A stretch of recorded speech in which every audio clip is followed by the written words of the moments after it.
Hello everyone, I am Sunny Soni, a CA finalist student.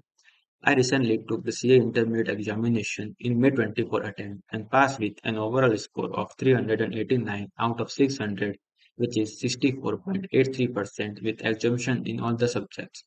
Here, today, I am creating this video to share the names of the faculties from whom I took classes in the study material that I used in my preparation, which were instrumental in my success in passing the CA intermediate examination. So first of all मैं आपको बताना चाहूंगा कि मुझे हर एक individual subjects में कितने marks मिले। So let's begin. So first in paper number 1 that is advance accounts I score 60 out of 100। Next in paper number 2 that is law I score 61 out of 100। In paper number 3 that is taxation I score 78 out of 100। In paper number 4, that is costing, I scored 60 out of 100. In paper number 5, that is auditing, I scored 70 out of 100. And in paper number 6, that is strategic management and financial management, I scored 60 out of 100. So now, let's discuss the faculties from whom I took classes and the material I referred for my preparation and the way I prepared and the timetable that I followed. So, let's begin. तो paper number 1 के लिए मैंने राम प्रभु sir की classes ली थी, जो कि जेके Shah classes की faculty है, और मैंने ये क्लासेस उनकी ऑफलाइन मोड में ली थी, जो कि मैंने नवरंगपुरा अहमदाबाद सेंटर से ली थी। अगर मैं बात करूँ पेपर नंबर 2 लॉ की, तो मैंने लॉ के लिए अगेन जेके शाह क्लासेस की ऑफलाइन क्लासेस ली थी, जो कि कुणाल शाह सर की थी, जो जेके शाह क्लासेस की फैकल्टी है। उसके अलावा मैंने लॉ के लिए शुभम सिंगल सर, जो कि भी स्मार्ट अकेडमी की उनकी फैकल्टी है, उनके क्वेश्चन बैंक भी रिफर किए थे मेरे क्वेश्चन प्रिपेयर करने के लिए और राइटिंग स्किल्स के लिए। अगर मैं बात करूँ टैक्सेशन की, तो मैंने टैक्सेशन के लिए डायरेक्ट टैक्सेशन के लिए गौरव बुराना सर की क्लासेस अटेंड की थी ऑनलाइन मोड में, और इनडायरेक्ट टैक्सेशन के लिए विशाल भट्टर सर की क्लासेस अटेंड की थी ऑनलाइन मोड में, जो कि भी स्मार्ट अकेडमी की फैकल्टी है। कॉस्टिंग के लिए मैंने एट फर्स्ट मैंने कॉस्टिंग खुद से प्रिपेयर करने का ट्राई किया था, पर मुझे कुछ कॉन्सेप्ट समझ में नहीं आ रहे थे और कुछ फॉर्मूलेस जो मेडिसिन करने में बहुत मुश्किल हो रही थी, तो इसलिए मैंने फिर बाद में कॉस्टिंग के लिए पुरुषोत्तम अग्रवाल सर की क्लासेस अटेंड की थी।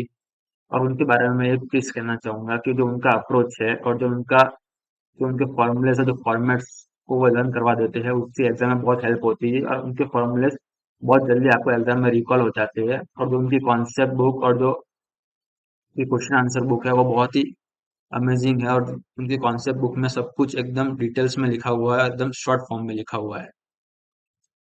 अगर मैं बात करूँ ऑडिट की, तो मैंने ऑडिट के लिए शुभम केशवानी सर की क्लासेस ली थी, जो कि बीबू वर्चुअल्स की फैकल्टी है। और उनके बारे में भी एक चीज कहना चाहूंगा कि उनकी जो कॉन्सेप्ट बुक है, क्वेश्चन बैंक है, वो एकदम एक्सेप्शनल थी। और उनका जो लर्न विद फन का अप्रोच है पढ़ाने में, वो बहुत बहुत अमेजिंग है, जिससे कि मैंने वही उन्हीं से पढ़ा, तो मुझे ऑडिट लॉन्ग टर्म तक रिटर्न करने में बहुत हेल्प हुई, और सारे कॉन्सेप्ट मुझे एग्जाम तक एकदम अच्छे से याद रहे, और एग्जाम के बाद भी अभी भी मोस्ट ऑफ टॉपिक मुझे अच्छे से याद है। अगर मैं बात करूँ पेपर नंबर 6, जो कि लास्ट पेपर है, स्ट्रेटेजिक मैनेजमेंट या फाइनेंशियल मैनेजमेंट के लिए, तो अगेन मैंने उसके लिए जेके शाह क्लासेस की ऑफलाइन क्लासेस ही अटेंड की थी, उनके नवरंगपुरा ब्रांच से, जो कि अहमदाबाद में है। फॉर स्ट्रेटेजिक मैनेजमेंट मैंने क्लास ली थी श्याम सोनी सर की, और फाइनेंशियल मैनेजमेंट के लिए मैंने क्लास ली थी चिंतन देवलिया सर की। इनके अलावा मैंने टेस्ट सीरीज के लिए सीए टेस्ट सीरीज की टेस्ट सीरीज परचेज की थी फॉर ऑल द सब्जेक्ट्स, जो मुझे टाइम मैनेजमेंट में और मेरे राइटिंग स्किल्स में मुझे बहुत हेल्प की। अगर मैं मेरी प्रिपरेशन की ओवरऑल बात करूँ, तो मेरे प्रिपरेशन को दो पार्ट में बांट दिया था, that is for theory subject and for practical subject. तो फर्स्ट मैं अगर प्रैक्टिकल सब्जेक्ट की बात करूँ, तो मैंने प्रैक्टिकल सब्जेक्ट्स में इनिशियली पहले सबकी क्लासेस खत्म की। उसके बाद जब मैं टेस्ट सीरीज के लिए प्रिपेयर कर रहा था, तो मैंने कुछ क्लासेस के दौरान ही मैंने कुछ क्वेश्चन शाइट कर लिए थे कि मुझे ये क्वेश्चन करने हैं।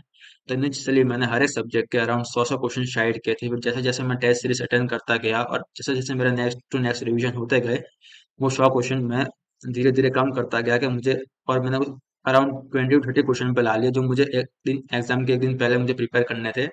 ऐसा मेरा अप्रोच था प्रैक्टिकल सब्जेक्ट्स में। और अगर मैं बात करूँ थ्योरी सब्जेक्ट्स की, तो थ्योरी सब्जेक्ट्स में ये होता है कि आपको थ्योरी लॉन्ग टर्म तक रिमेम्बर करनी पड़ती है। तो थ्योरी सब्जेक्ट्स में ये था कि आप अगर देखो तो लॉ पूरा थ्योरी सब्जेक्ट है, GST most of theory subject है, audit most of theory subject है, और strategic management most of theory subjects है।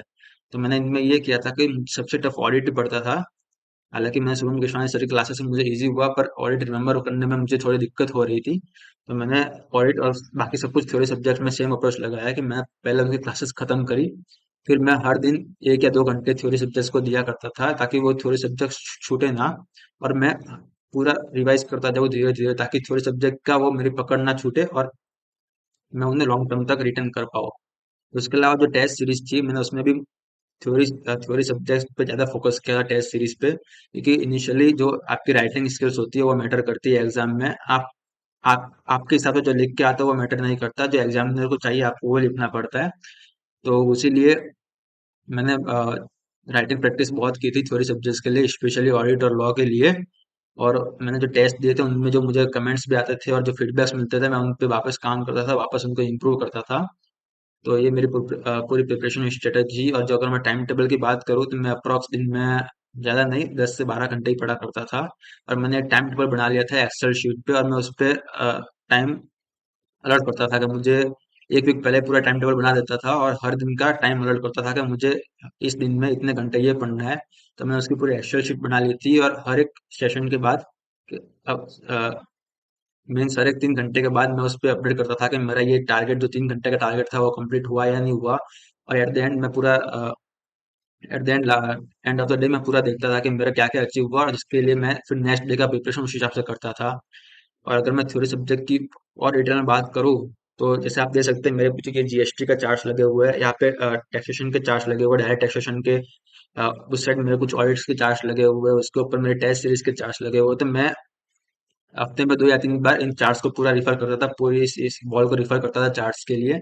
और इनिशियली उसमें टाइम ज़्यादा लगता था, अप्रॉक्स 4 से 4 घंटे जितने लगते थे पूरी वॉल को रिफर करने के लिए, पर वो प्रैक्टिस से वो टाइम रिड्यूस होकर अप्रॉक्स 2 आवर्स ही रह गया था पूरी वॉल को रिफर करने के लिए। कुछ कुछ टॉपिक मैं छोड़ देता था जो कि मुझे अच्छे से आते थे बाद में रिफर करने के लिए। तो मेरा अगर सजेशन आपको अगर कुछ देना चाहूंगा तो ये देना चाहूंगा कि आप प्रैक्टिकल सब्जेक्ट्स तो मोस्ट ऑफ लोगों को इजी पढ़ते हैं, और थ्योरी सब्जेक्ट्स हालांकि प्रैक्टिकल सब्जेक्ट्स में भी फॉर्मूले वगैरह होते हैं वो आपको टफ पड़ते हैं, तो उस पर भी आप अपनी पकड़ बना के रखिए। और जो थ्योरी सब्जेक्ट्स है उसको आप कंटिन्यूसली रिवाइज करते जाइए, और जहाँ पे राइटिंग स्किल्स है उसको आप अच्छी करते जाइए, तो आपको इनिशियली एग्जाम में बहुत हेल्प होगी, और आपको फॉर श्योर एग्जामिनेशन स्कोर कर सकते हो और उससे भी अच्छे मार्क्स स्कोर कर सकते हो। और जो आपका टाइम टेबल है आप उससे स्टिक रहिए, आप स्ट्रिक्टली फॉलो कीजिए, वरना अगर आप अपना टाइम टेबल फॉलो नहीं करेंगे तो बाद में जाके आपको उस बात का रिग्रेट होगा, और एट द एंड आपके 2 या 3 दिन उस रिग्रेट में चले जाएंगे और नेक्स्ट 2 और 3 डेज बिगड़ जाएंगे। तो मेरा आपको ये सजेशन रहेगा कि आप अच्छे से पढ़ाई कीजिए और अच्छे से राइटिंग प्रैक्टिस कीजिए, अच्छे से प्रैक्टिकल सब्जेक्ट्स के फॉर्मूले याद कीजिए और उनका प्रेजेंट करने का तरीका आप सही कीजिए। Thank you.